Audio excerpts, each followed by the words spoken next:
Hello जी, हाँ जी। मैं hospital के रिसेप्शन से बोल रहा हूँ सर। कहाँ से बोल रहे हैं? आप जी बोल रहे हो ना? हाँ हाँ बताइए। आपकी दीदी यहाँ पे अभी आई थी हॉस्पिटल। हाँ। रिसेप्शन से वो जब स्टेयर्स उतर रही थी उनका पैर फिसल गया और वो थोड़ा सा स्लिप हो गई, तो मुझे लग रहा है इनके हेयर लाइन फ्रैक्चर है। और वो अभी मैं तो यहाँ पे आया हूँ और वो वहाँ पे हैं दीदी। आप तकलीफ काफ़ी है उनको, तो मैंने कहा मैं आपको इन्फॉर्म कर दूँ। नहीं एक मिनट, गिर रही है वहाँ पे।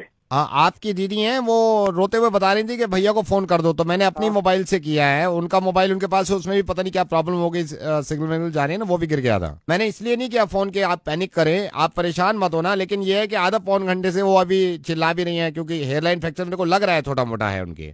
तो दीदी है कहाँ पे अभी? अभी वो रिसेप्शन पे ही बैठी हुई है, 1.5 घंटा पहले गिरी हूँ, ये रिसेप्शन पे बैठ के रो रही है बहुत तो तेज। रिसेप्शन पे क्यों बिठा रखा है? तो अंदर लेके जाओ ना। मैं अंदर तो नहीं ले जा सकता सर उनको अभी। अरे क्या पागल आदमी है, तो फोन क्यों कर रहा है फिर मुझे? तो अंदर एडमिट कराना मेरे भाई। सर रजिस्ट्रेशन के 1,000 रुपए लेते हैं ना ये लोग। भाई बड़ा आदमी है तू। और कोई लोग वोग नहीं है वहाँ पे? एडमिनिस्ट्रेशन नहीं है तुम्हारा हॉस्पिटल का वहाँ पे? अभी तूने फोन किया, मैं आके साले 2,500 रुपए दे दूंगा। अभी काम तो शुरू करो ना। नहीं सर, मैं नहीं ले जा सकता वहाँ पे, 1,000 रुपए रजिस्ट्रेशन लगते हैं ना सर, इसलिए मैं बोल रहा हूँ आपसे। पागल हो गया क्या बहन? तू 2,500 ले लियो। मैं अभी तूने फोन किया, मैं पहुंचने में टाइम लगेगा ना, तो उनका काम तो शुरू करवा, मैं आ रहा हूँ। 2,500 रुपए दे दोगे आप? 2,500 रुपए मारूंगा तुम्हारे मुंह पे साले। कंफर्म करने से पहले ही मारोगे आप? अभी क्या कंफर्म? कि जो कॉल करी है मैंने, ये जेन्युइन भी है या नहीं, जो आप 2,500 रुपए फौरन देने के लिए बात कर रहे हैं? कहाँ से बात कर रहे है तू? आई एम सो सॉरी जी। आप सबसे पहले तो इस बात का इत्मीनान रखें कि आपकी दीदी गिरी नहीं है। और मैं कहाँ से बात कर रहा हूँ? मैं रेडियो मिर्ची से नवेद बोल रहा हूँ। अब ये क्यों बात कर रहा हूँ, प्लीज मेरी इस बात को समझिएगा। मेरी दीदी ठीक है कि नहीं है? आपकी दीदी बिल्कुल ठीक है।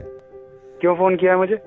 जब मैंने फोन किया तो आपने कंफर्म नहीं किया कि ये 2,500 जो ले रहा है ये इंसान, ये जेन्युइन भी है या नहीं। लेकिन तकलीफ में थे आप और परेशानी में थे, तो 2,500 आप मेरे मुंह पे मार रहे थे। एक एनजीओ है, इन्होंने ये लिखा था परसों कि नेपाल में जो अर्थक्वेक आया है, वहां के जो लोग परेशान हैं उनके लिए डोनेट करना चाहते हैं, तो हमें कांटेक्ट करें। और आपने नीचे कमेंट में ये लिख दिया कि ये सब झूठ है, इस तरह के धंधे बंद करो, मुझे मालूम है सारे पैसे कहां जाते हैं। आपने कमेंट में ये तक भी लिख दिया, ये मेरा नंबर है, मुझसे पैसे निकलवा सकते हो तो निकलवा के देखो।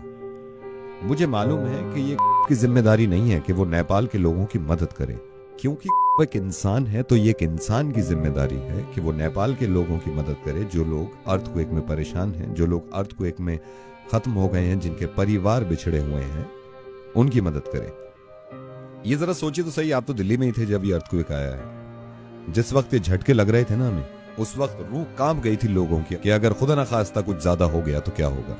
ये हम सबको मालूम है कि हम नेचर से, कुदरत से लड़ नहीं सकते। ये किसी के हाथ में नहीं था अर्थक्वेक रोकना, लेकिन हम सबके हाथ में है उन लोगों की मदद करना, चाहे वो दुनिया में कहीं भी हों, जो इस हादसे का शिकार हैं, जिनको मदद की जरूरत है। ये मैंने पता किया है नेपाल फोन करके, वहां पे बहुत सारे छोटे बच्चे ऐसे हैं जिनके माँ बाप मलबे में दब गए हैं और मर गए हैं। आपको मालूम है वो बच्चे अपने माँ बाप तक को याद नहीं कर रहे, क्योंकि भूख लग रही है उनको, क्योंकि खाना खाना है उनको, क्योंकि चोट लगी हुई है उनको। मुझे मालूम है कि आपने कोई बुरा काम नहीं किया। ये इंसान की मर्जी होती है कि वो किसी की मदद करे या ना करे, लेकिन कम से कम एक ऐसा एनजीओ जो कि ऑथेंटिक है, जो कि नेक काम कर रहे हैं, अगर वो लिखते हैं कि नेपाल के लोगों की मदद करें, तो अगर हम उनको बढ़ावा भी नहीं दे रहे, तो कम से कम ये तो ना करें कि हम ये लिख दें कि झूठ बोलना बंद करो और अपने आप पैसे कमाने बंद करो। एक बात सोचिए जरा, जब अर्थक्वेक आता है या ऐसी कोई परेशानी होती है, तो मेरे हिसाब से सबसे करीबी जो है एक दूसरे की मदद करने के लिए, वो पड़ोसी होता है। आपके फ्लैट के बराबर वाले भाग के आ जाते हैं कि आप ठीक ठाक हैं या नहीं। तो ये भी पड़ोसी है नेपाल, और जरूरी नहीं है कि पड़ोसी हो, दुनिया में कहीं भी इंसान अगर परेशान हो तो हमें मालूम है कि हमें मदद करनी चाहिए, और आप करते हैं।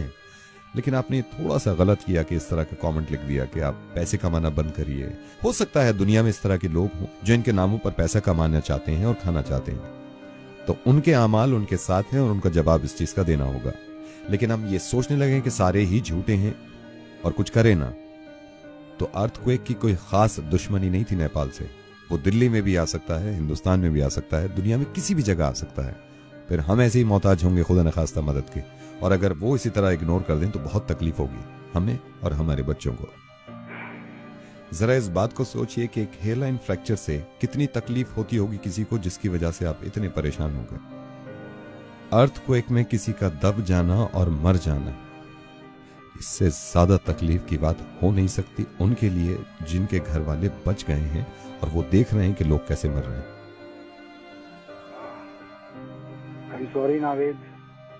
अब मैं आपसे मदद चाहता हूं, आप डोनेशन की शुरुआत ऐसे करें कि इस चीज को इतना फॉरवर्ड करिए कि किसी के जहन में अगर नहीं भी है उनकी मदद करना, डोनेट करना, तो वो मजबूर हो जाए और उसको एहसास हो कि लोग परेशान हैं।